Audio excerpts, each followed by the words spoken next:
وبركاته إن الحمد لله نحمده ونستعينه ونستغفره ونعوذ بالله من شرور أنفسنا ومن سيئات أعمالنا أما بعد محترم بھائیوں اور بزرگوں، سورہ آل عمران چوتھے پارے کے خلاصہ میں ابتدا سورہ آل عمران سے ہوتی ہے۔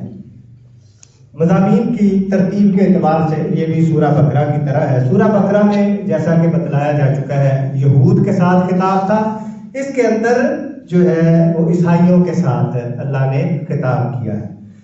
سب سے پہلے جو ہے یہاں تعمیر کعبہ کی تاریخ اللہ نے بتلائی ہے کہ کعبہ کب تعمیر ہوا، اور اس کی وجہ یہ ہے کہ جب اللہ نے یہود کو اس جو ہے پوری دنیا کی امامت کے منصب سے ہٹایا تو تب بھی اللہ نے خانہ کعبہ کا تذکرہ کیا اور قبلے کا تذکرہ کیا۔ اب یہاں عیسائیوں کو منصب عالم کی امامت سے جو ہے ہٹایا جا رہا ہے، تو یہاں بھی اللہ نے تذکرہ کیا کس چیز کا؟ کعبہ کا۔ فرمایا ان اول بیت وضع للناس للذی ببکۃ مبارک وہدی للعالمین، بے شک پہلا گھر جو لوگوں کے لیے بنایا گیا وہ مکہ کے اندر ہے، بڑی برکت والا ہے، ہدایت ہے اس کے اندر تمام جہانوں کے لیے۔ مطلب اس آیت کا کیا؟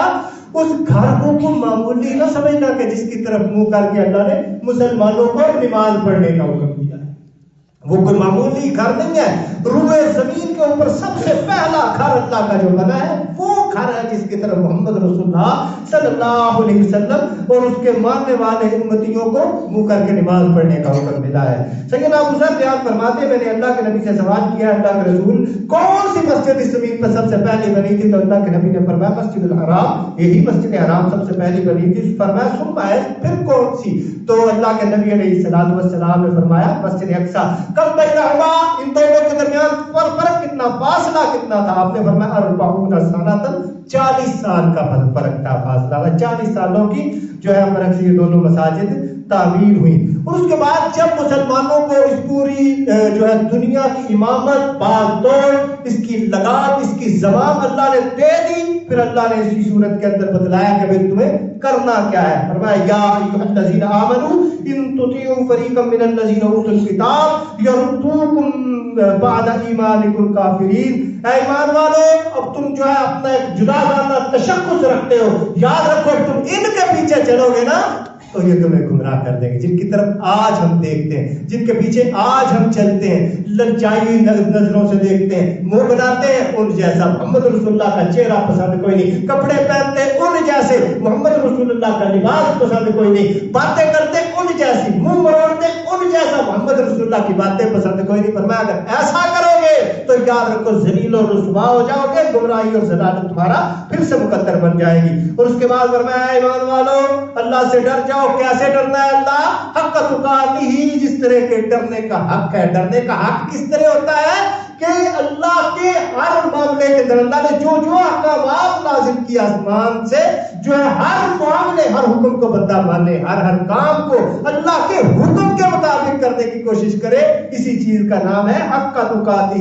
تمہیں موت نہ آئے مگر اس حال میں جب تم مسلمان ہو۔ اللہ موت کا تو پتہ ہی کوئی نہیں آ کب جائے گی، تو پھر یہی کہ ہر وقت تم اسلام کی حالت میں رہو، ہر لمحہ ہر لحظہ اسلام کی حالت میں گزارو، اور یاد رکھو اللہ کی رسی کو مضبوطی سے پکڑ لو، ولا تفرقوا، فرقوں میں نہ بٹو، نہیں تو جس طرح بنی اسرائیل تباہ ہوئے تم بھی تباہ ہو جاؤ گے۔ اور مزید فرمایا ولا تکونوا کالذین تفرقوا واختلفوا من بعد ما جاءهم البینات، اور ان لوگوں کی طرح نہ ہو جانا جنہوں نے اختلاف کیے، جنہوں نے فرقے بنا لیے، من بعد ما جاءهم البینات، واضح آیات بینات آ چکی، اس کے آنے کے باوجود اختلاف۔ اللہ یہاں حیرانگی کا اظہار کرتے ہیں، قرآن موجود ہے، حدیث موجود ہے، محمد کا طریقہ موجود، صحابہ کی زندگیاں جو ہے موجود ہے، پھر بھی اس کے باوجود تم اختلاف کرو۔ کیا ثابت ہوتا ہے؟ ہمارے لیے قرآن ضروری، محمد کا فرمان ضروری، ان کو مان لو اختلافات ختم ہو جائیں گے۔ اس کے بعد فرمایا کنتم خیر امۃ اخرجت للناس، تم بہترین امت ہو، لوگوں کے لیے پیدا کیے گئے ہو۔ کیا بہترین امت؟ کیوں؟ اس امت کو کچھ سرفان میں پر لگے؟ نہیں، وجہ بتلا دی۔ فرمایا تأمرون بالمعروف، وجہ یہ تم نیکی کا حکم دیتے ہو اور برائی سے منع کرتے ہو، تؤمنون باللہ، اور اللہ پہ ایمان لاتے ہو۔ یہ ہے